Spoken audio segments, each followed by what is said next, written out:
Romanos, capítulo 4. Do ponto de vista humano, Abraão foi o fundador de nossa nação.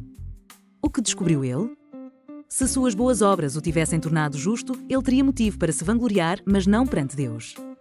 Pois as Escrituras dizem, Abraão creu em Deus e assim foi considerado justo. O salário daquele que trabalha não é um presente, mas um direito. Contudo, ninguém é considerado justo com base em seu trabalho, mas sim por meio de sua fé em Deus, que declara justos os pecadores. Davi também falou a esse respeito quando descreveu a felicidade daqueles que são considerados justos sem terem trabalhado para isso, como são felizes aqueles cuja desobediência é perdoada, cujos pecados são cobertos. Sim, como são felizes aqueles cujo pecado o Senhor não leva mais em conta. Por acaso essa bênção é apenas para os judeus, ou se estende também aos gentios incircuncidados? Já dissemos que Deus considerou Abraão justo por meio de sua fé. Mas como isso aconteceu? Ele foi considerado justo somente depois de ter sido circuncidado, ou antes disso? Está claro que foi antes dele ser circuncidado. A circuncisão era um sinal de que Abraão já possuía fé e de que Deus já o havia declarado justo, mesmo antes dele ser circuncidado. Portanto, Abraão é o pai daqueles que têm fé mas não foram circuncidados. Eles são considerados justos por causa de sua fé.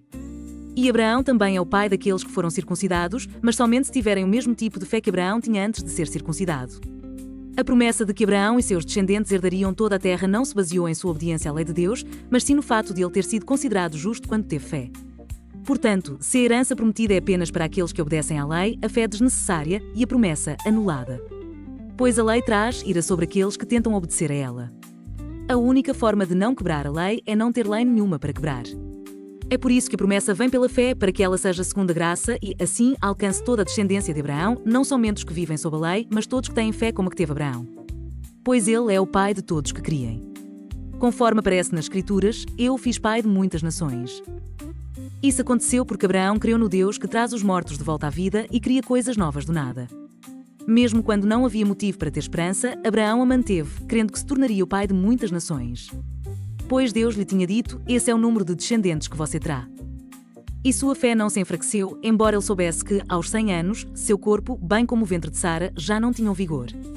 Em nenhum momento a fé de Abraão na promessa de Deus vacilou. Na verdade, ela se fortaleceu e, com isso, ele deu glória a Deus. Abraão estava plenamente convicto de que Deus é poderoso para cumprir tudo que promete. Por isso, por sua fé, ele foi considerado justo. E, quando Deus considerou Abraão justo, não o fez apenas para benefício dele. As Escrituras dizem que foi também para nosso benefício, pois elas garantem que também seremos considerados justos por crermos naquele que ressuscitou dos mortos a Jesus, nosso Senhor. Ele foi entregue à morte por causa de nossos pecados e foi ressuscitado para que fôssemos declarados justos diante de Deus.